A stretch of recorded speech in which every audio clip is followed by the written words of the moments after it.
News Nation's Emily Finn explaining how Prigozhin went from being one of Putin's biggest allies to turning his back on the Kremlin, Emily. That's right, Natasha. Prigozhin is an ex-convict turned military power player in Russia.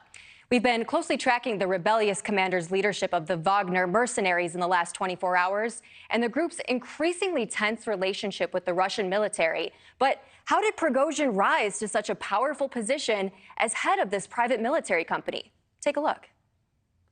Надо активно готовиться. И через 3 недели там. All eyes are now on Wagner founder Yevgeny Prigozhin, but he wasn't always a top military threat in Russia. Prigozhin was convicted of robbery in 1981 and served 9 years in prison. Upon his release, he opened a hot dog stand, leading to a career in the food industry, opening his own restaurants and convenience stores. He quickly moved up in the Russian food world, securing catering contracts with the Kremlin and Russian military. He earned the nickname Putin's Chef, developing a tight bond with the Russian president, and through bumping elbows with the oligarchs, became increasingly wealthy. But in 2014, the nature of his business dealings with the Russian government shifted to military force when Putin invaded Ukraine for the first time, annexing Crimea. Prigozhin began building up the Wagner private military group, recruiting Russian prisoners, and became Putin's strong arm, operating on behalf of the Kremlin in places like Syria and Africa. They threaten stability, they undermine good governance, they rob countries of mineral wealth, they violate human rights. And we've heard that and seen that again and again.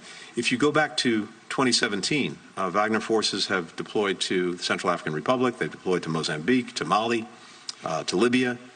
And at the same time, we've seen disinformation campaigns that are furthering the exploitative goals that Wagner and its founder have quite literally across the continent of Africa. Since the war on Ukraine began last year, Wagner has had a strong presence in Kyiv after a failed attempt to overthrow the capital in the early days of the invasion.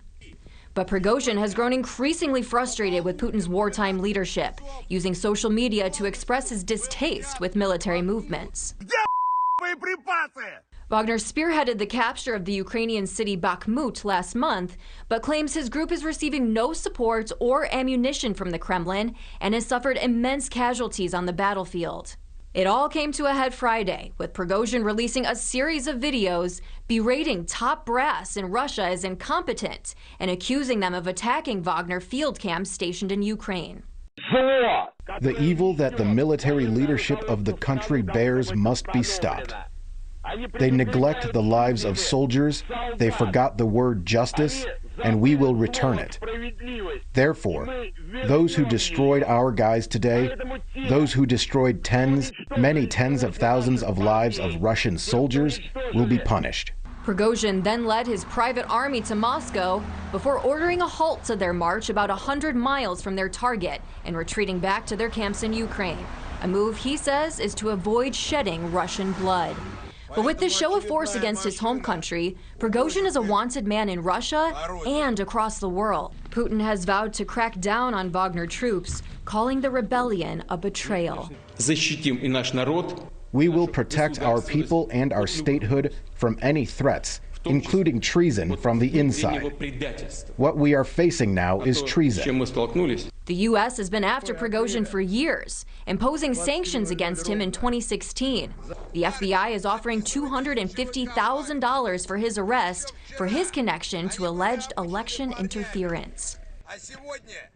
And moving forward here, we need to remember Prigozhin has private Wagner troops in different parts of the world right now. So while he has called off this rebellion today, many will be closely watching his every move to see if he calls them back to Russia in the coming weeks. Natasha? Certainly. All right, Emily Finn, thank you so much for that.